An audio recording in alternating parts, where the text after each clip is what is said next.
Wow. Good afternoon. My name is Hugh Forrest. I am the director of the South by Southwest Interactive Festival. Not me. Welcome to one of the most special events, if not the most special event, in the 30-year history of South by Southwest.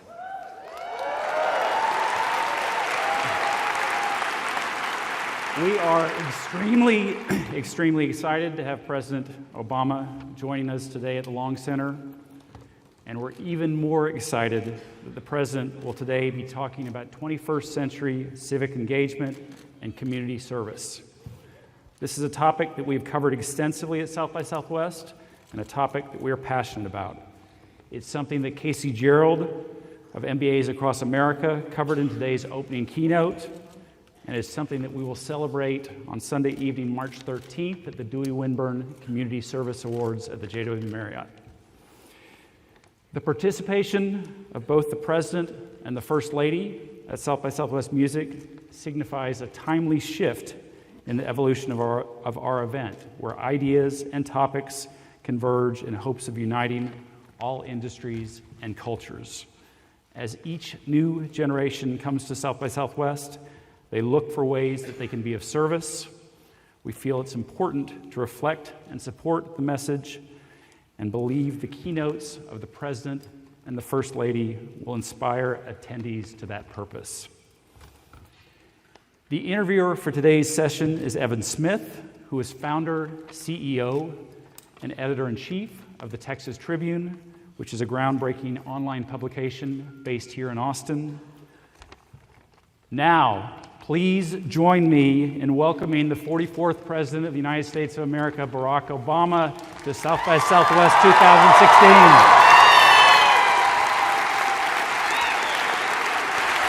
Hey!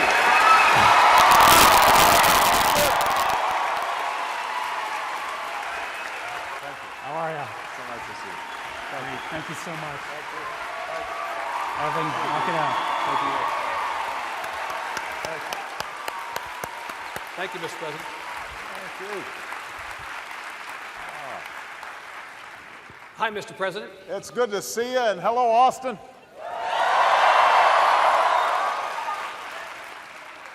I love Austin, Texas. Thank you. It's just good to be back. Nice to have you here. Welcome. Welcome to Austin. Welcome to South by Southwest. Let's make a little news. You stopped at Torchy's on the way in from the airport. I You did. did. Would you please share with the world what you told me backstage, your order, perfectly in keeping with your political views? I ordered a Democrat, but then I ordered a Republican and an independent because I wanted to give all people a proper hearing. That's right. I wanted to be fair. Bipartisan in tacos as in life. That's exactly right. That's how it goes. Mr. President, you're very nice to be here with us today, and you came for a purpose. You want to accomplish something. You said as much in your weekly radio address last weekend. I got the opportunity to hear it. Some people in the room have not heard it. For their benefit and people outside the room, would you say why you're here? Make the pitch in miniature, please. Well, first of all, I'm here because I like excuses to come to Austin, Texas. And, that's a good enough reason. And I want to acknowledge your mayor, Steve Adler, who bought tacos with me. No. I normally don't do this, but I'm going to embarrass somebody. I want to also acknowledge the chancellor of the Texas system because he's one of my favorite people and a truly great American, Bill McCraven, who I think is over there. Yep. It's pretty rare where a chancellor of a university system can really mess you up. So in case any of the students are wondering, don't mess with your chancellor. But I knew him as admiral, and he's served America as well as anybody's served it.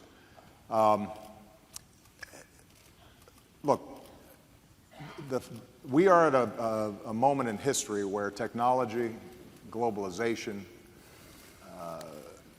our economy is changing so fast.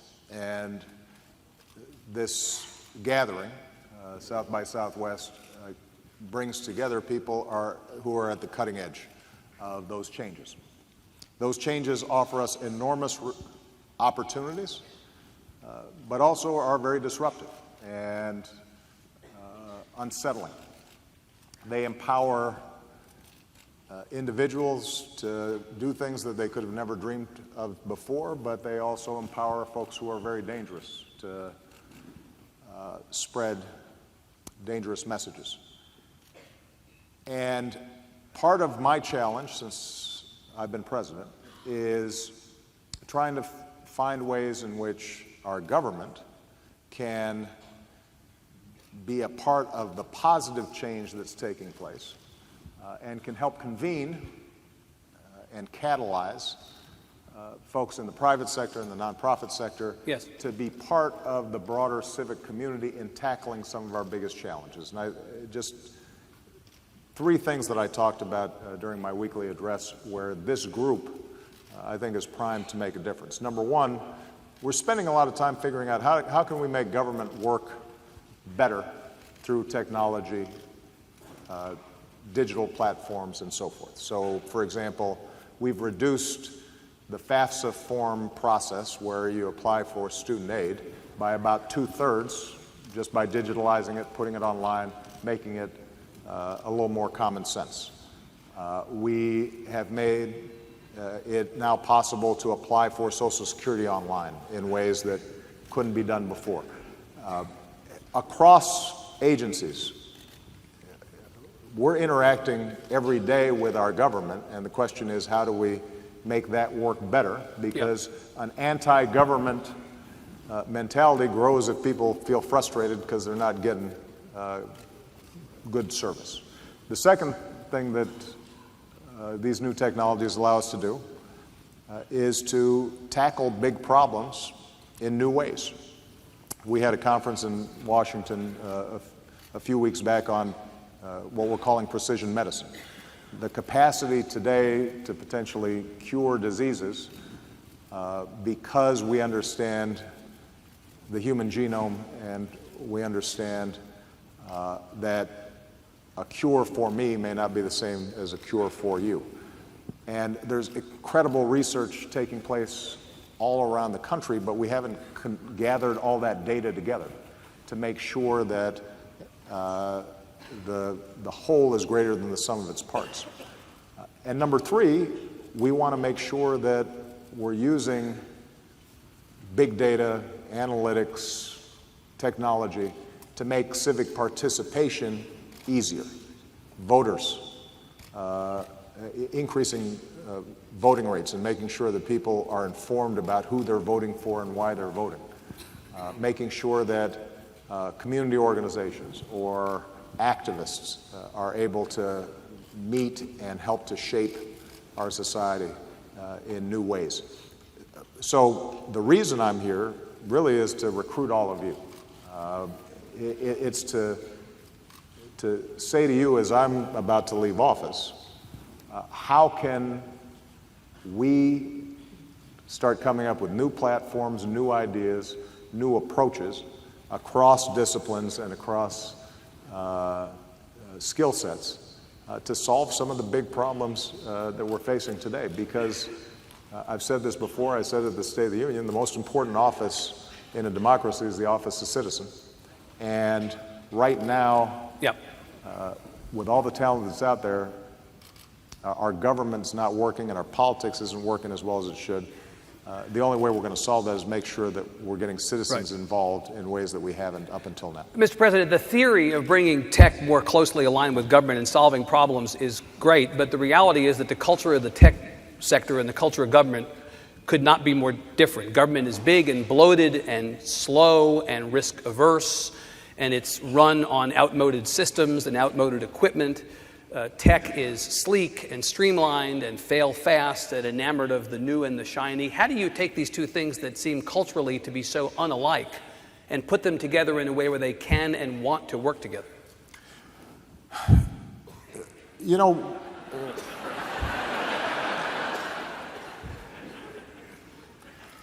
well, let me give you an example of the big and the bloated and the frustrating. You may recall that I passed this law called the Affordable Care Act to sign people up for health care.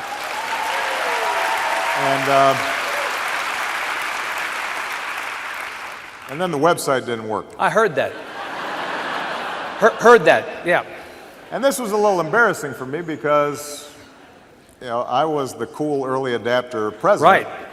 And Not exactly an advertisement. My entire right, campaign had been premised on having really cool technology. Yeah. And social media and all that. Well, here's what happened, was that the procurement systems, the specifications, the way that software was built in government was adapted for the age when procurement was for buying boots or buying pencils or buying furniture as opposed to buying software. And so there's an example of an outdated system, bloated, risk-averse, not working well. Here's what happened as a consequence of healthcare.gov breaking down, though. We had to bring in a SWAT team of all my friends from Silicon Valley and from Austin and some of the best software engineers in the world to come in and fix it, which we did in about 3-4 months' time. And what we realized was that we could potentially build a SWAT team, a world-class technology office inside of the government that was helping across agencies. Yep. We've dubbed that the U.S. Digital Services. And we've got some of the top talent from Google, from Facebook, from all the top tech companies. These folks are coming in some cases for 6 months, in some cases for 2 years. And they are making an enormous difference in making sure that veterans are getting services on time, fixing outdated systems, Yep. Making sure that agencies like the Small Business Administration that has been clunky is redesigning itself so that if an entrepreneur wants to start up a business here in Texas, that they can go to one spot and Yep. within a day they've handled all the regulatory red tape that used to require them maybe months to navigate. Now, the folks who are working in this digital service, they're having a great time. And in part because they are harnessing incredible skills to a purpose where they know that millions of people can be helped. Yep. And what they'll tell me is that as long as they feel that they've got a president and somebody who's providing some air cover, there's no system that they can't get in there and work and change and make it significantly better. So part of my job is to try to institutionalize that Yep. over the next several years. And I want to make sure that the next president and the federal government from here on out is in constant improvement mode, and we're constantly bringing in new talent and new ideas to solve some of these big problems. It can be done. It requires some effort, Right. but everything requires some effort. Because, Mr. President, I talked to tech people in advance of your coming, and I said if you were asked by the president or by the administration to come in and work with them, what would the conditions need to be that would make it possible? And they said, well, we would need some kind of a carve-out, some kind of flexibility from rules and regulations. We would be willing to work with the government. Maybe we would then donate back the IP to the public sector. Or if we want to give some of the employees from our payroll the opportunity to work in government, maybe we could get, as you would with another kind of donation, some sort of a tax break back. We'd be willing to work, but the government would have to come at least a little bit in our direction. You're saying you're willing to do that. Well, I'm not saying I'm willing to do it. I'm saying we're doing it. You're doing it now. Yes, sir. It is currently happening. Right. And the opportunities are there. But I want to focus on the fact that there are different ways for people here to get engaged. It's not just you coming in, although we want to create a pipeline Right. where there's a continuous flow of talent that is helping to shape the government.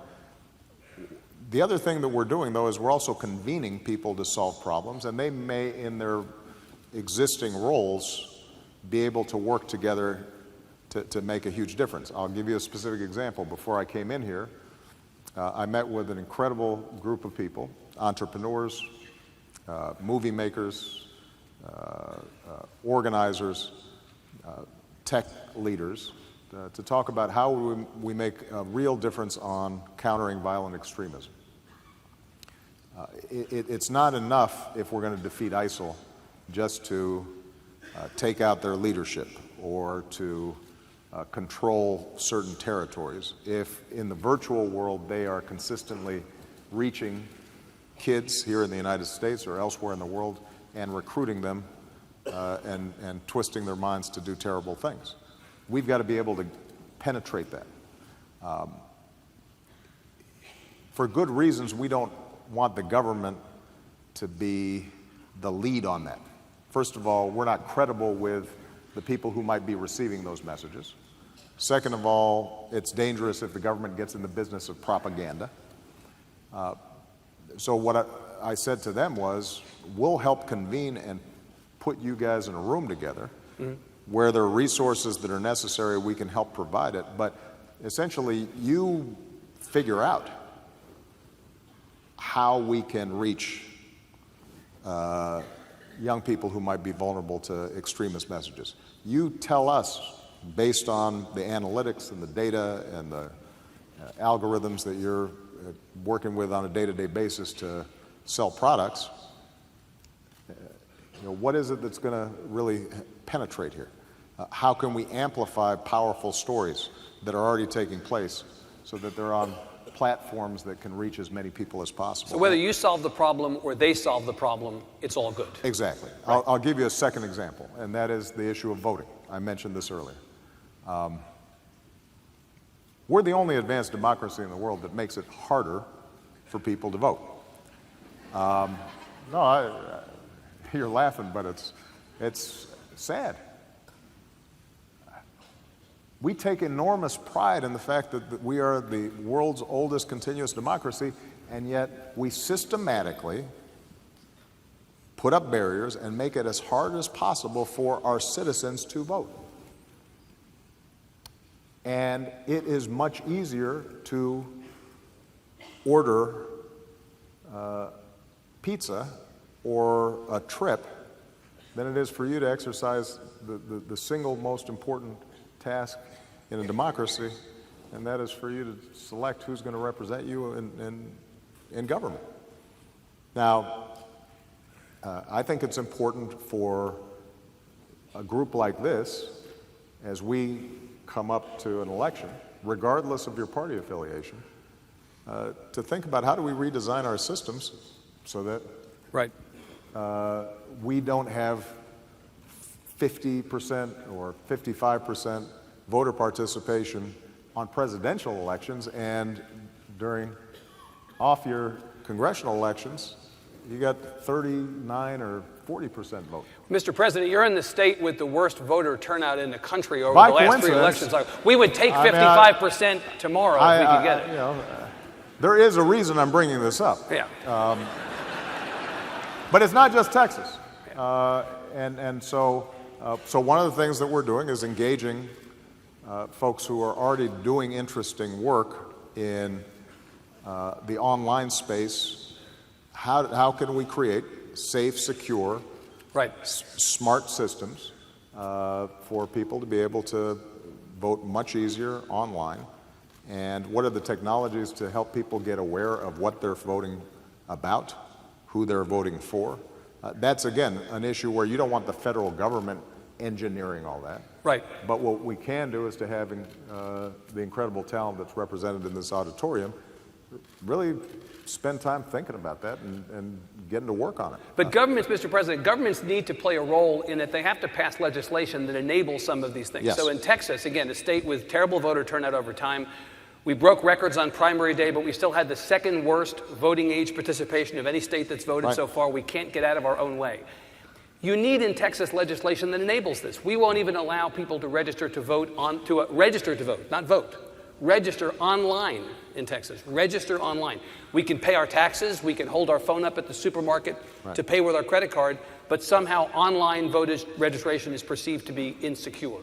Or same-day registration. It's not insecure. It's done because the folks who are currently governing the good state of Texas, aren't interested in having more people participate. Look, but so, obviously you've got to make a political argument about why this is important, and not every state is going to move along the same direction. But I will tell you that if we can create more and more models that show that if made easier, more people vote, and that it is seamless, and that it is secure, and jurisdictions that are willing to adopt and support these new mechanisms are in place. And if we are building more models of civic engagement and using the tools and technology that we're doing, that we're using to buy things, to participate in self-governance, then over time, look, Texas is never going to be an early adapter of what I'm talking about here. But over time, pressure builds for us to create systems that make government more responsive and make it work better. Let me stay with Texas and touch on something you alluded to earlier, that there are a lot of people in the world today who don't like government, don't trust government, don't think government can do good. You are in Texas, the hating on government capital of the Western world, right? We hate government so much we'd rather have no government, except we then wouldn't have anybody to sue. So we need government for at least one reason. How do you change the perception that government can do good at a moment when people have decided government can't do good? Well, part of it is the fact that when government does great things, we take it for granted, and it's not a story. I mean, every day, government is delivering for everybody in this room, whether you know it or not. I can find the fiercest libertarian in the room with, who despises every level of government, thinks it's all corrupt, but they're checking the weather on their phone, and lo and behold, it turns out that there's a government satellite out there that is facilitating that. And they'd be really irritated if they couldn't figure out whether it was going to be 70 and sunny or 60 and rainy tomorrow. But that's not reported as government. We just take for granted. Of course there are roads, and of course there's a geosatellite system, and of course we have special forces who are making sure that folks aren't blowing up our buildings. Well, the part of our task is to tell a better story about what government does. Now, government is often its own worst enemy, in the sense that it has to also be more responsive where people interact in a direct way with government. I've said before that I could change the politics of America faster than just about anything if I could just take control of all the DMVs in the country. Because, if somebody goes to get their license renewed and it takes them 2 hours, and they walk away frustrated, and everybody's kind of surly, right? That's their impression of government. Or if their primary interaction with government is the IRS, you just don't have a good association with government when you're writing that check. But if we make it easier, if it's being done online, if suddenly you have the capacity to interact with government in a way that also gives you some feedback about how your tax dollars are being spent, or why this is important, or what you're doing, so that it's a two-way exchange as opposed to something that feels distant and that you have no control over, then people's attitudes change. Now, here's the problem, and this is why politics matter. If there are those who despise government, oftentimes because the absence of government allows them to pollute or keep as much money as they can, or not have to answer to consumers who are complaining about their practices. If they are controlling those who are currently in government, and government gets starved of resources, then it can be a self-reinforcing notion that, in fact, government doesn't work because it's being starved. A great example of this, by the way, I met with financial regulators this week to just get a report back on how we're doing on Wall Street reform. One of the things that the left and the right agree on is that after the financial crisis, nothing changed. And all those folks on Wall Street who had done these terrible things just got away with it, and we didn't change the system, and it's just the way it is now. Well, the truth of the matter is actually a lot changed. The banks have been forced to capitalize much more. Some of the shoddy practices have been shut down. We set up a Consumer Finance Protection Bureau that prevents some of the mortgage practices that had ended up not only hurting individuals, but also destabilizing the entire system. Derivatives now have to be set up on a clearinghouse platform that allows oversight in a way that didn't exist before. The financial system is much more stable than it used to be, and too big to fail actually is much less likely, because if somebody engages in reckless practices, we can now unwind them without them bringing down the entire system. So how come we don't know it then? Well, first of all, that's not a story that is interesting to people.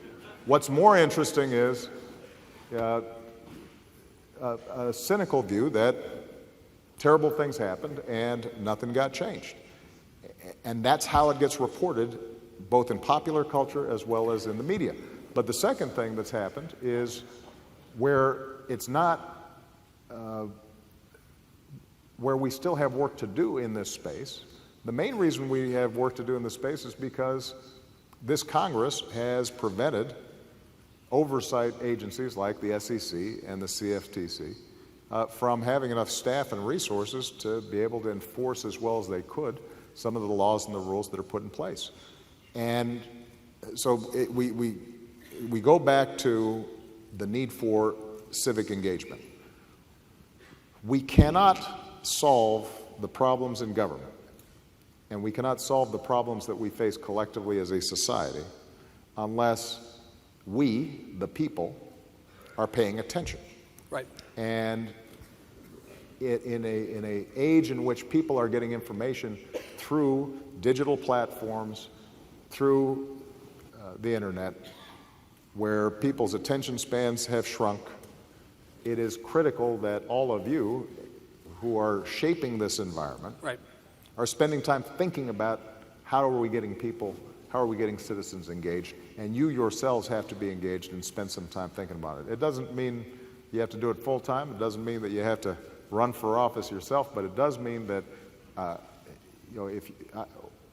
whatever your field is, there is a way right now for you to engage and participate to take this democracy back in ways that we have not seen in a very long time. What you're preaching, Mr. President, again,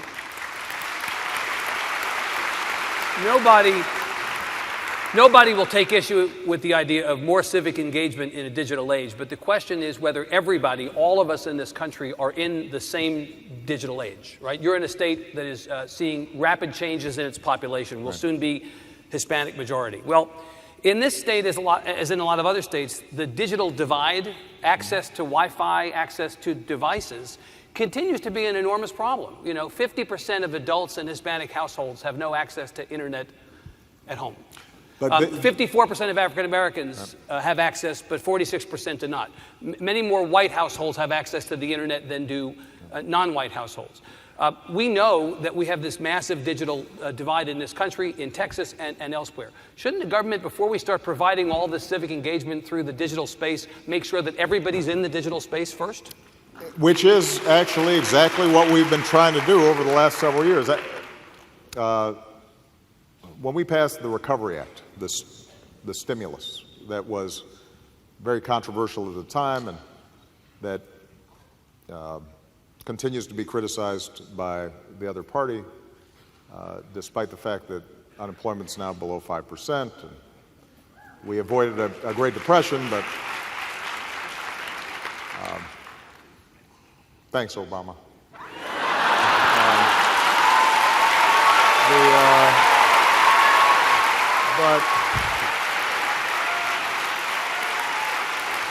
but embedded in that was a massive investment in making sure that communities that had been left out of broadband and Wi-Fi were reached. And we have made enormous progress in extending more and more internet access, high-speed internet access to communities all across the country.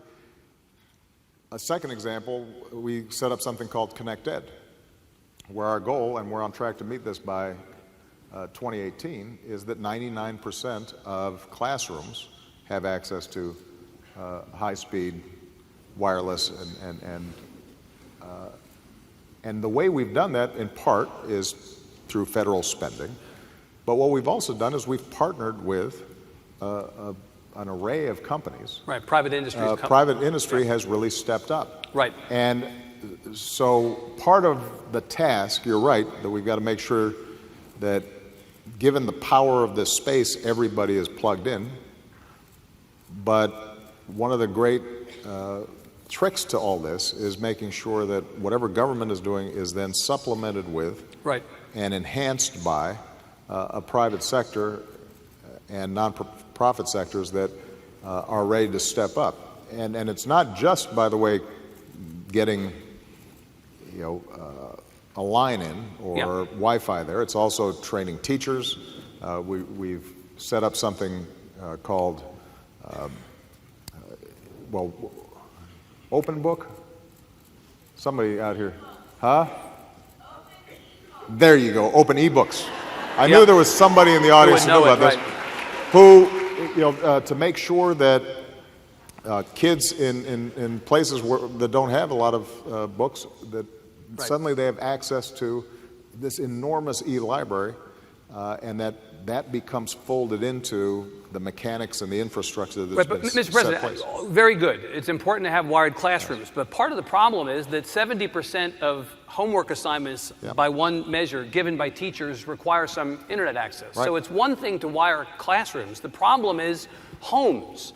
There was a story in the New York Times about a month ago that had a couple of kids from McAllen, a brother and sister, standing outside their school building into the wee hours of the night, having to do their homework on their phones, using the Wi-Fi from the school after hours because they had no Wi-Fi at home. This is 2016. It just seems crazy. We've set up something called Opportunity Networks that is going to go into public housing, rural communities, low-income communities, to make sure that access is available precisely so those young people You're going to try to solve work. This problem.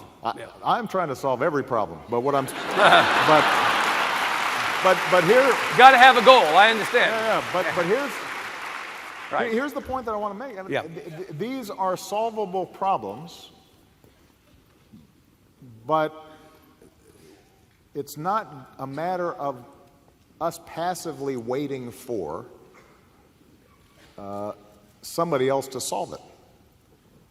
And that's part of the mindset that I'm trying to break.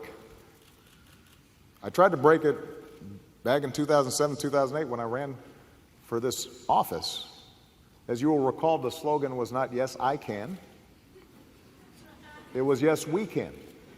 And we could sit here and you could list out an array of problems, inequities that have to be addressed. What I'm saying is, number one, government actually works better in so many areas than we give it credit for, because we tend to focus on those areas where it's not working as well. Number two, part of the reason that government doesn't always appear to provide a satisfactory solution is because government has to take on the hardest problems. Right? The private sector doesn't have to figure out how to educate the poorest kids. The private sector doesn't have to figure out how to protect us from a terrorist cell. If you have aging, sick veterans, the private sector may not serve them as well, or to figure out how do we get homeless off the streets. So the toughest problems are government problems, and finding solutions to those things can take time, and so you're never going to get 100% satisfaction the way you might get that perfect cup of coffee, the perfect latte, or the perfect, the lowest price on your ticket to, Cancun,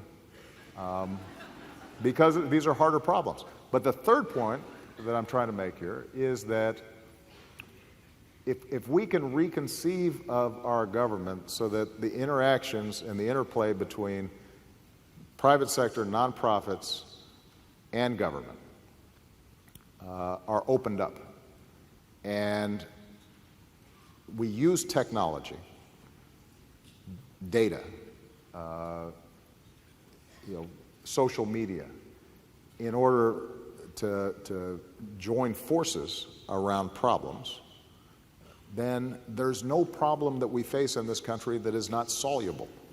And the key is to have incredible talent, as is gathered here, right, to focus on it. It's not enough just to focus on what's the cool next thing. Part of what we have to do is to figure out how do we use and harness the cool next thing to make sure that everybody in this country has opportunity. Well, I want to make use sure that we're dealing with our environment in an effective way. I want to use and harness the time we have. We've got 10 minutes left. We Nice started a little segue. late. Thank you. I appreciate it. Took the baton here, Mr. President. I took the baton. That was good. I've done this before. That was good, man. Yeah. We asked for questions from regular folks through the Texas Tribune website. We got a few of those, and I want to ask you about a couple of those. Some are related to the topics we've been talking about, and some are not. I'm going to go quickly so that we use the time we have. A bunch of people wanted me to ask you about Apple and the situation with Apple and the FBI. You're trying to persuade the tech community that they should work with government, but it looks to the tech community, at least some in the tech community, that government is the enemy of the tech community in the way that it's dealing with Apple, some in the tech community. The question I want to ask you is, putting aside the specifics of this specific case, the legal fight between the company and the FBI, there are big questions around the idea of how you balance the need for law enforcement to conduct investigations and the needs of citizens to protect their privacy. This is the old privacy versus security debate. Mr. President, where do you come down on the privacy versus security debate? Well, first of all, I can't comment on the specific case. Right. So let's set that aside. All of us value our privacy, and this is a society that is built on a Constitution and a Bill of Rights and a healthy skepticism about overreaching government power. Before smartphones were invented, and to this day, if there is probable cause to think that you have abducted a child, or that you are engaging in a terrorist plot, or you are guilty of some serious crime, law enforcement can appear before at your doorstep and say, we have a warrant to search your home, and they can go into your bedroom and into your bedroom doors and rifle through your underwear to see if there's any evidence of wrongdoing. And we agree on that because we recognize that just like all of our other rights, freedom of speech, freedom of religion, et cetera, that there are going to be some constraints that we impose in order to make sure that we are safe, secure, and living in a civilized society. Now, technology is evolving so rapidly that new questions are being asked. And I am of the view that there are very real reasons why we want to make sure that government cannot just willy-nilly get into everybody's iPhones that is full of, or smartphones that are full of very personal information and very personal data. And let's face it, the whole Snowden disclosure episode elevated people's suspicions of this. So does popular culture, by the way, which makes it appear as if, I'm in the sit room and I'm moving things, Yeah. and I'm. You've been watching Homeland There's or something, like right? some Yeah. half a fingerprint, and half an hour later, I'm tracking the guy in the streets of Istanbul. It's not nearly that cool. It turns out it doesn't work that way. Doesn't work that way. Sometimes I'm just trying to get a connection. Yeah. Good. Great. No, but look, that was a real issue. I will say, by the way, that, and I don't want to go too far afield, but the Snowden issue vastly overstated the dangers to U.S. citizens in terms of spying, because the fact of the matter is that actually our intelligence agencies are pretty scrupulous about U.S. persons, people on U.S. soil. What those disclosures did identify were excesses overseas with respect to people who are not in this country. A lot of those have been fixed. Don't take my word for it. There was a panel that was constituted, an independent panel that just graded all the reforms that we set up to avoid those charges. But I understand that raised suspicions. All right, so we're concerned about privacy. We don't want government to be looking through everybody's phones, willy-nilly, without any kind of oversight or probable cause or a clear sense that it's targeted at somebody who might be a wrongdoer. What makes it even more complicated is the fact we also want really strong encryption, because part of us preventing terrorism or preventing people from disrupting the financial system or our air traffic control system or a whole other set of systems that are increasingly digitalized is that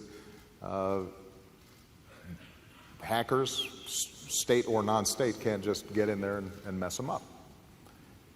So we've got two values, both of which are important. Right. Right? And the question we now have to ask is, if technologically it is possible to make an impenetrable device or system where the encryption is so strong that there's no key, there's no door at all, then how do we apprehend the child pornographer? How do we solve or disrupt a terrorist plot? What mechanisms do we have available to even do simple things like tax enforcement? Because if in fact you can't crack that at all, government can't get in, then everybody's walking around with a Swiss bank account in their pocket. All right? So there has to be some concession to the need to be able to get into that information somehow. Now, what folks who are on the encryption side will argue is any key whatsoever, even if it starts off as just being directed at one device, could end up being used on every device. That's just the nature of these systems. That is a technical question. I am not a software engineer. It is, I think, technically true, but I think it can be overstated. And so the question now becomes, we as a society, setting aside the specific case between the FBI and Apple, setting aside the commercial interests, the concerns about what could the Chinese government do with this, even if we trust the U.S. government, setting aside all those questions, we're going to have to make some decisions about how do we balance these respective risks. And I've got a bunch of smart people sitting there talking about it, thinking about it. We have engaged the tech community aggressively to help solve this problem. My conclusion so far is that you cannot take an absolutist view on this. So if your argument is strong encryption no matter what, and we can and should in fact create black boxes, then that I think does not strike the kind of balance that we have lived with for 200, 300 years, and it's fetishizing our phones above every other value, and that can't be the right answer. I suspect that the answer is going to come down to how do we create a system where the encryption is as strong as possible, the key is as secure as possible, it is accessible by the smallest number of people possible for a subset of issues that we agree are important.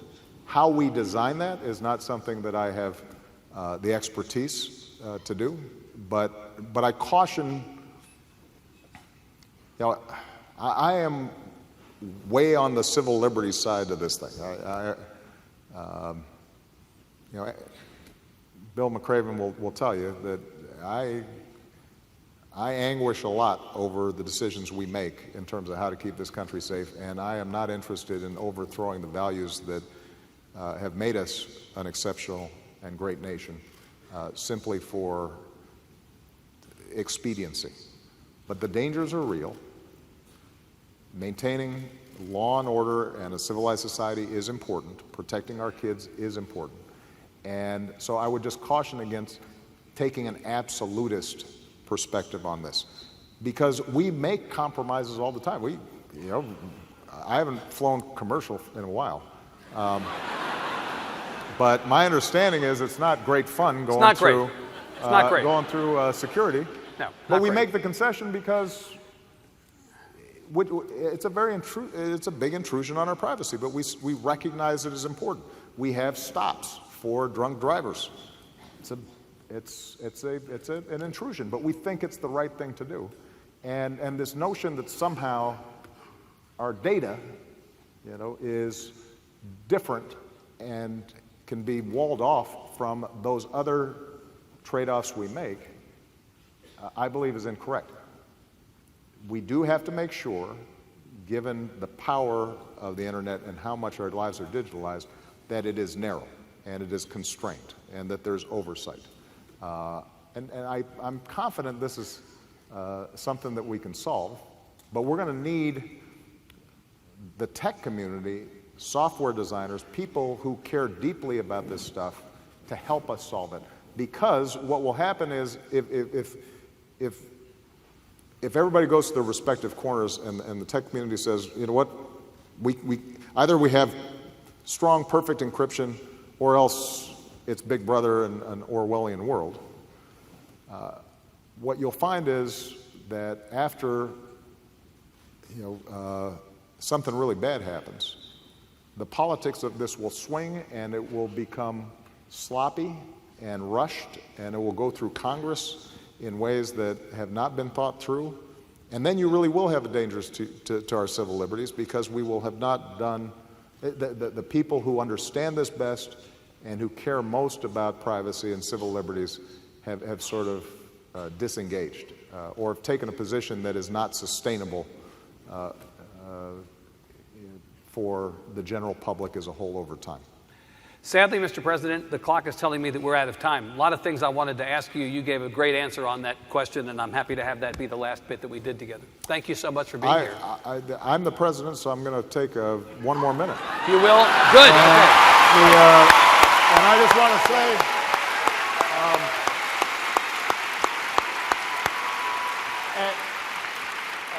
We'll take it.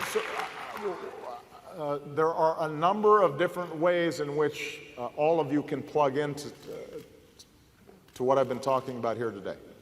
So if you are interested in figuring out ways to make government services work better, you can go to whitehouse.gov or U.S. Digital Services and find out what they're doing.